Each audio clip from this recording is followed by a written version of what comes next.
Hello, unbreakable lovers. Hello.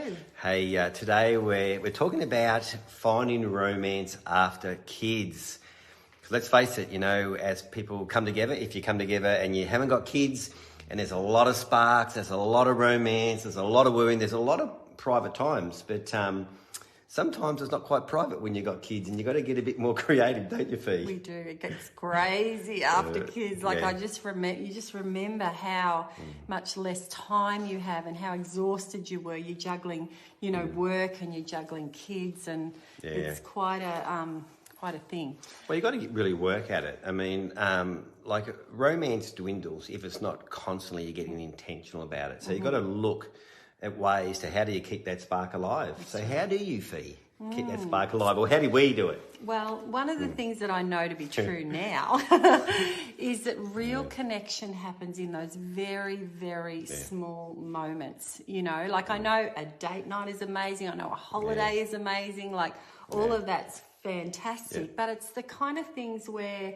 we look into each other's eyes, or we sit down and we have a coffee. Yeah, or even, I love coming home in the morning because I'm a bit of an early bird. So, I get out, I go for a walk, I spend time with myself. But anyway, I come home. I love it when I come home and Fee's normally got a dressing gown on. You open up your dressing gown. I wrap myself around him. And I love that. Like that's real intimate connection. And that doesn't, what's that, about 10 seconds, 15 seconds? Not even, 3.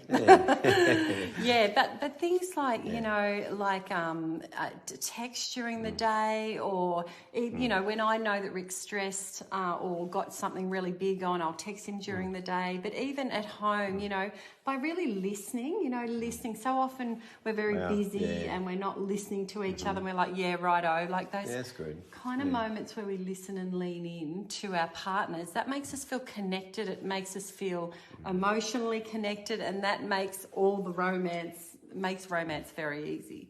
Yeah, so we're talking about romance outside of the bedroom. For those who think romance is sex, we're talking about recreational intimacy, maybe going for a walk. And sometimes you've got to get creative with kids. Like I remember one of our fun things when we didn't have much money, but we had 4 young kids.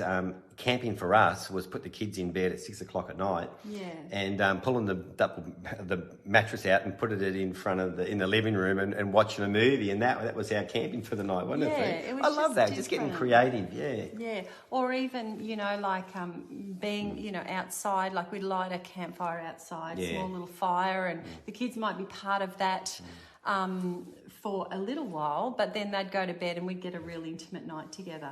Yeah, one thing we did do really well is we had quality time together. So we had whether it be, would be in our lounge room, we'd shut the door, and the kids, so every day, Fifi and I would sit down, we'd have a cuppa and we'd have a chat about our day. Now, that's very hard when you've got a young family, and there's kids screaming, but we had a blood rule. And how did that work, Fee? So the blood rule, we'd sit up one end of the house, like couch time we would call it, and every we day, explained it to the kids, and we had, like, it was the blood rule. So the blood rule was kind of like, if there was blood, then you could come and interrupt, but generally, obviously, there's not blood. But they just knew that unless it was really, really important, we couldn't interrupt Mum and Dad. It's so amazing. It was, and so we got quality time just by having a cuppa at the end of the day. And but I remember I went to a conference once, and it was a men's conference that was put on by a local church, and they said the best thing men you can do for your kids is love their mum. Is love their mum. And so that's really a challenge to you guys out there, and those who've got a young family, to really, by loving your kids, because sometimes we put our kids first, which is not healthy, is it, Fee? No, because one day they'll leave. But I think also too, it's really, if you can get some boundaries and perimeters, like, the couch time or whatever, it really does model to your children well what it is for Mum and Dad to be in love, and for them to be, not perfect, but if there is ever a perfect, but, to be connected and to be one and to be working together. Now, I know we have our arguments and all that stuff, that happens, but generally, Mum and Dad love each other. Yeah. So guys, finding romance after kids, romance diminishes if if you don't get intentional, just in the little things. So true. The big things are great, but in the little things, in the day-to-day, the making the time, the little kisses, the little notes and text messages, you know, just even listening as active listening to what Fee said. So